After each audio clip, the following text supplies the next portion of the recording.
Welcome to the CinemaView podcast. I'm Darian Emler. And I'm Madison from Uniquely Madison. And today we are listing 8 magnificent Christmas films.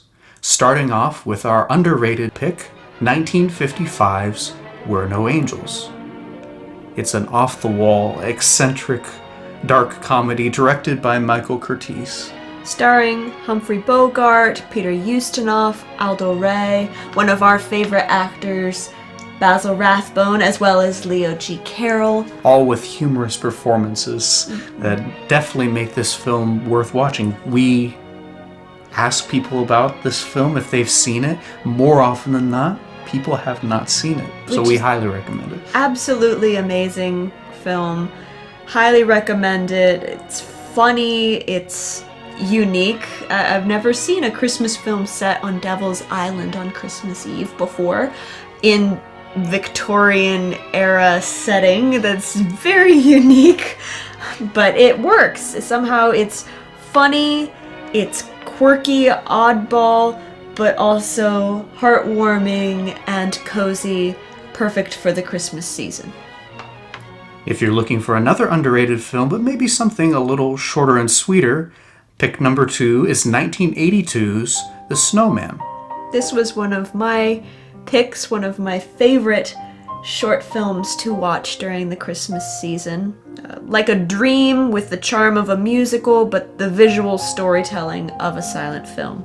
Now, we say underrated, it is still very popular in the United Kingdom, but sadly, this is largely forgotten elsewhere, and here in the United States, we were very glad to discover it for the first time a few years ago and really enjoyed it. Yeah, I've never heard an American talk about it. I've heard some British people talk about it, but definitely not any Americans that I can recall. But it is very wonderful and dreamlike and childlike, especially the dreamlike musical sequence toward the end of the film. Really special moment for me. And it definitely has a British feel to it. And speaking of films set in England, that brings us to our third pick, 1938's A Christmas Carol. In our opinion, the best version of Charles Dickens' classic Christmas story. There have been many versions of this story made to film over the years, but we feel that this captures the feeling best. It has the perfect balance between spooky, melancholy, Victorian England, but also the warm, cozy, inviting side of Victorian England. A perfect balance between the two.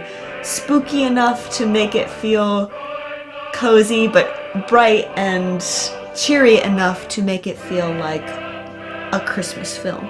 Indeed, and that warmth is not skin deep. It captures the heart of Charles Dickens' original story, whereas some film versions of this seem like they're merely going through the motions of the themes of forgiveness and redemption. This version of the film really hits all of those moments quite well. When Scrooge is, being Scrooge, he is very angry and bitter. The actor who played Scrooge did a fantastic job. All of the children were bright and cheery, but not loud and obnoxious or aggravating. Each character was perfectly cast, perfectly portrayed, and this film had amazing visual and makeup effects for the time as well. One thing I rarely see appreciated in Christmas films is nature, and that's why one of my favorite picks is the PBS special from 2006 called Christmas in Yellowstone. Really nice to be able to slow down and enjoy all the little moments they took the time to capture. And one of my favorite scenes, or two of my favorite scenes, are the scenes with the fox in it. If you haven't seen it, you'll just have to wait for it to come up. An adorable red fox. There are wolves and birds. Otters, bison. A wide variety. And then the land itself. Yellowstone is a beautiful national park with snow and lodges. And the geysers sending up fog into the icy air. a fantastic way to enjoy nature without having to go in the cold. No minus 60 here, thank you. Now our fifth pick is the controversial pick. Ron Howard's How the Grinch Stole Christmas from 2000. Let's just say a lot of people like it, and a lot of people really don't. But we like it. It may possibly have a small amount to do with the fact that it came out when we were young. So Remember seeing it in theaters. yeah, there's a bit of sentimentality to go along with that, but the people who favor the 1966 television special probably have a little bit of sentimentality connected to watching that. Working toward them not liking the 2000 version. Yes. But it really fills out the world well, doesn't it? Absolutely. I am impressed that they were able to take such a small story with very little reference to go off of and create a rich, full world with attention to small details like clocks and pencils. Now for our best non-Christmas film that is excellent for Christmas, 1991's Hook. You know, Steven Spielberg said that he didn't quite care for this film, but I have to firmly disagree. We watch it every year. It's got Christmas in it, but beyond that, well, I guess pirates are Christmassy. Well, it's fun, it's colorful, and It glows. fantasy is conducive to the Christmas feel. And sometimes you need a break from the constant Christmas themes and music. Sometimes you want to stay in the Christmas mood, but you don't necessarily want to watch a strictly Christmas-centered film. So Hook is perfect for that very specific niche. It's got snow, and it's about bringing family together, so it's on our list. On the other hand, if you're looking to go all out with a bright, cheery, musical spectacle for Christmas, we highly recommend 1954's White Christmas, with Bing Crosby's and Rosemary Clooney's wonderful singing performances combined with Danny Kaye's and Vera Allen's fantastic floating dancing numbers.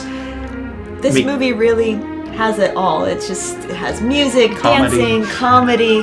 It's joyous, it's bright, it's colorful. I can totally see why it was the highest grossing film of 1954.